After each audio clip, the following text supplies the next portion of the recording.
folks, welcome back to Nostalgianomics. So, I get asked this question on literally every single video I release, and that question is, Alex, what do you think about singles and slabs as investment vehicles?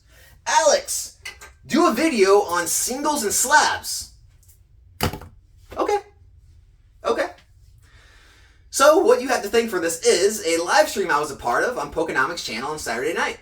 What happened was, I was sitting on my couch watching TV with my wife. I saw Jake's live stream start. I hopped in. As usual, Jake was saying a lot of stuff that I didn't personally agree with. Surprise, surprise. Which led to me leaving a bunch of comments in the chat, which eventually led to him bringing me on, which mad respect for Jake for that. And we actually hashed it out for the next 2+ hours on his live stream about all the things we disagree with each other in the hobby right now on.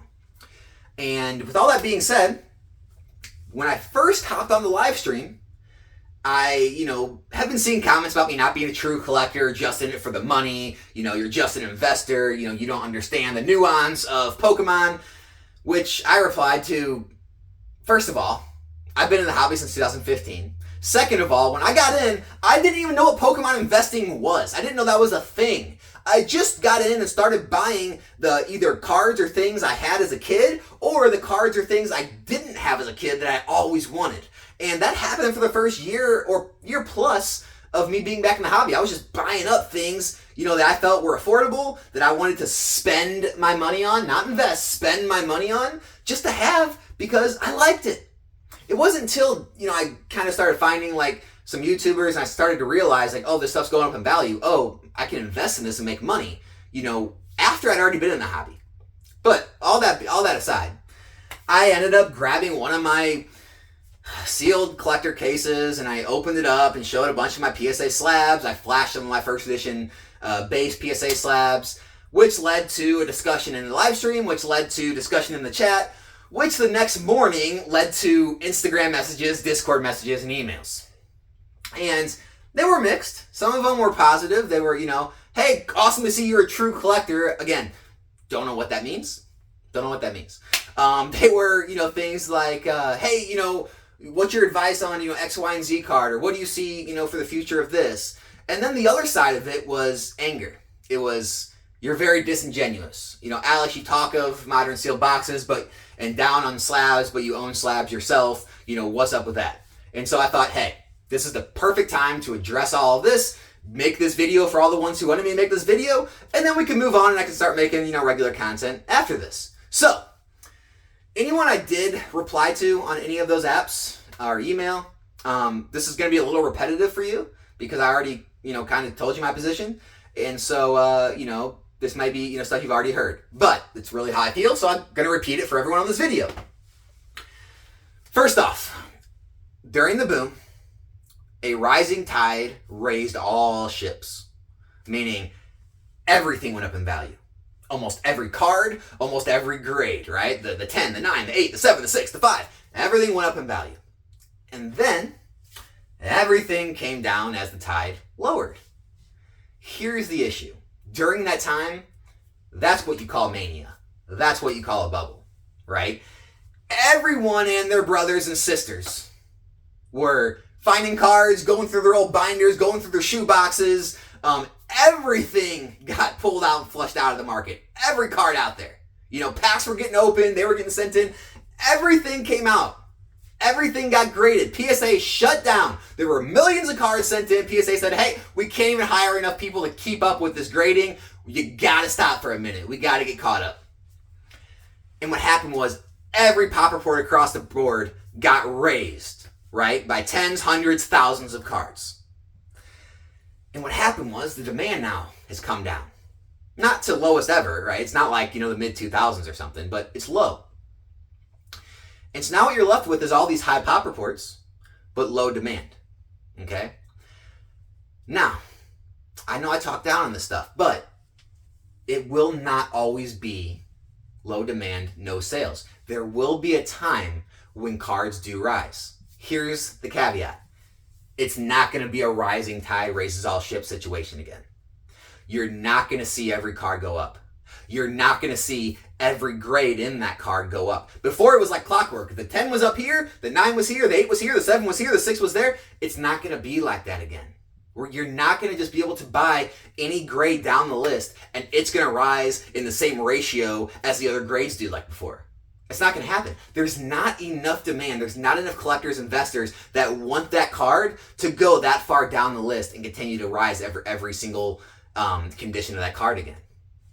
Also, it's not going to be that thing where every card in the whole set rises, right? You're not going to see uncommon Pikachus from Jungle go into the moon. You're not even going to see every holo in the set go into the moon, right? People aren't going to buy a Haunter from Fossil, when it gets to a certain price. Or, there's not going to be that demand for every card.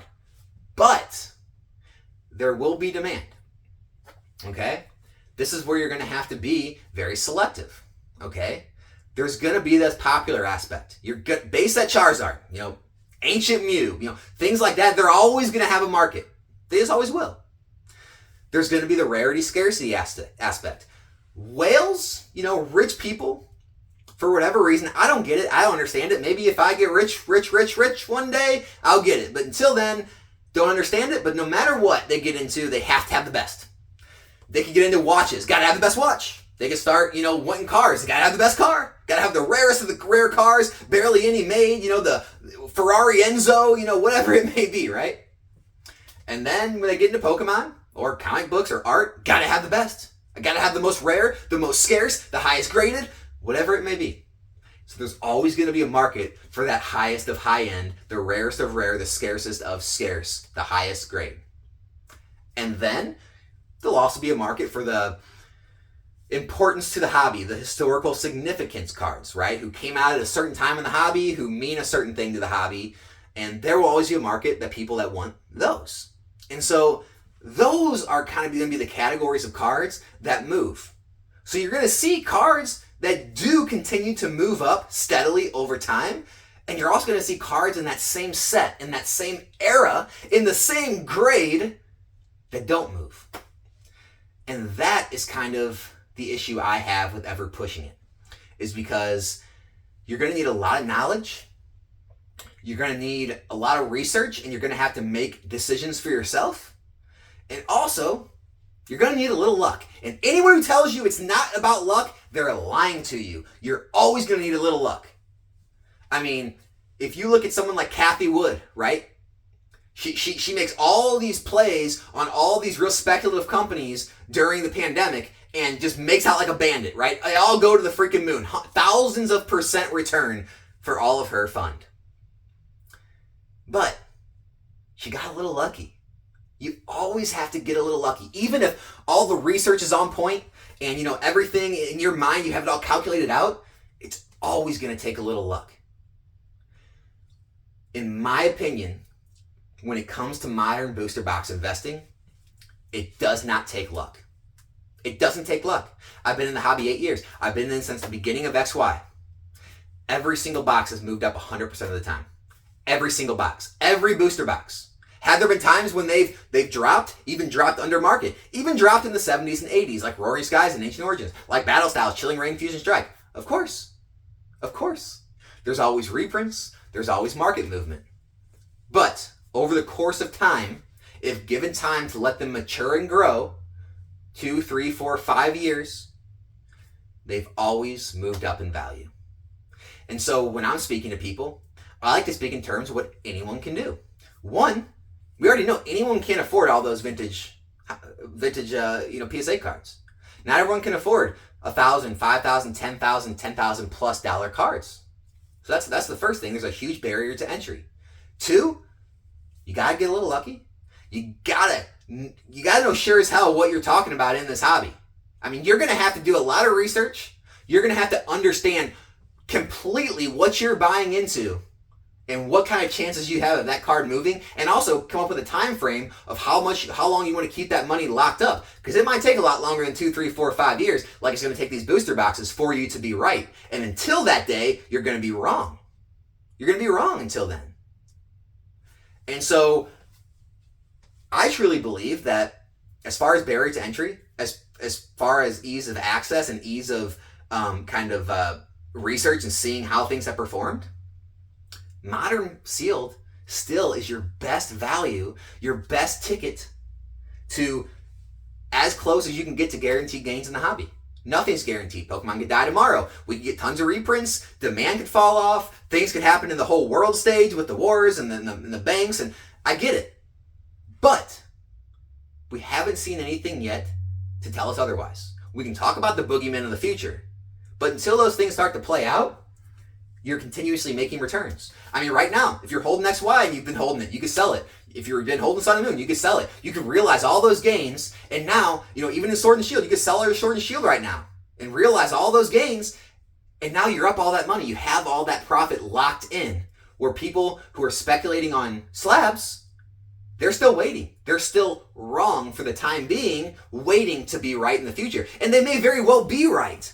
But for the time being, you're already realizing gains. And so if the people who are against Modern Sealed are ever right, if they ever become right in the future, well, by then, how many products have you cycled through? How many gains have you realized? How far up are you on your Pokemon investing career that losing on whatever, new sets or whatever you're in at that point, you can absorb those losses because you're already so much up.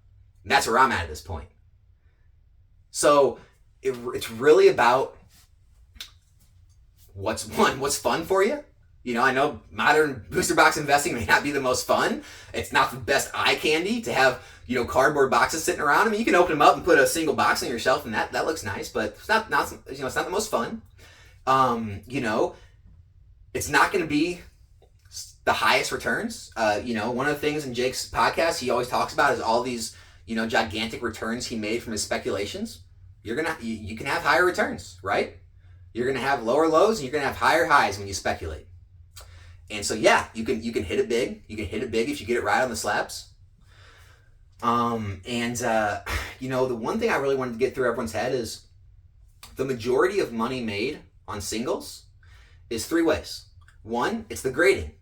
It's buying it raw, grading it yourself, and then you realize the profits that you built in during that process, depending on what grade you get. 2, it's buying out collections or lots, right? Buying big lots or big collections that people they want to get rid of. They don't want to do the work themselves. So you buy it at a discount and you do the work of, distributing those lots out and selling them individually, taking the risk or spending the money and time to grade it. And then you realize those gains. That's the other way. And then the third way I would say is like I said, the speculation on the rise in value in the future. But again, that's a gamble. I think it's a lot higher risk gamble than the gamble you're taking on Modern Sealed product because again, 100% of the boxes have moved up. And then you can say, well, yeah, the vintage boxes haven't though. They've been falling. Wrong. When I got in, if you were in when I got in, they were a base set box was $800. $800. By the time I got in, I paid $2,000 for a base set booster box. Okay? And that was like any of the first edition, other than first edition base. By the way, first edition base was 10 grand when I got in. But all the other boxes, like first edition Jungle, Fossil, Rocket, Gym Heroes, Gym Challenge, all the way out, they were like $1,500, $2,000, sometimes $3,000 for some Neos, $5,000 for some Neos. I mean, they're very low. And so, yeah, they had giant spikes and then they came down, but where they settled right now, they're still far above where they were before the boom. And so I would expect those sealed products to continue to move up in value slowly over time as the demand comes back, as more and more boxes get open, the supply dwindles, and it's the same pattern you always see in a sealed product. The supply constantly goes down, which makes the price rise. Just like I talked about in that live stream, I talked about in videos on my channel before, it all comes down to market cap, okay? Market cap is the amount the product costs compared to the amount of supply out there. And when you take those numbers, that gives you the market cap. The thing with booster boxes is the supply is always going down. So if the price were to stay the same, that means the market cap is actually decreasing. And so you could have the prices rise as the supply decreases, okay? And the market cap never has to change, meaning you don't even need new money to come into that product. It's the same money, it's just being distributed differently. Whereas slabs, the supply is always going up, meaning you constantly need the market cap, the price of the item to either stay the same, okay? If it stays the same and the supply goes up, The market cap has to continue to go up to maintain that price. If you want the price of that slab to rise, the market cap needs to go up. You need more and more money to continue to spill into the item to continue that price climb, which is a lot harder. There's a lot more friction there than there is for a booster box to rise. So that's the reason why I push sealed product over slabs. So I hope that answers everyone's questions. I'm not mad at you. I'm not against you, right? I'm not wishing against you if you're speculating on slabs and then you get some right and then you want to tell me like all these, gains and returns you make. Great. I'm happy for you. Look, I have slabs too. I just don't think it's the most prudent move for me to push those on people because I think a lot of people, which again, a lot of people did get hurt during that boom, and I think a lot of people could get hurt in the future because they're being told to collect what you like. And if you can't afford this price target, hey, get a 7 or a 6 or a 5. And what that's doing, that's crippling people. Because you're getting them this false hope when there's a very, very high probability that those 7s, 6s, and 5s are never going to be worth more in the future. If you're collecting, great, collect, don't worry about the money. But don't kid yourself into believing you're investing in low grades or unpopular cards that are from sets where it's going to be very hard for that demand to ever go up and enough people to actually like it to move the market cap. And, miss out on a lot of gains or, get really upset or lose money, following this type of advice. So that's my stance. I made the video. You can stop asking me in every comment section. You can stop sending me messages. That's how I feel, for better or worse. I hope it helps. If it doesn't, I'm sure you're going to let me know in the comments. Other than that, be back here in a new video soon. I'm out.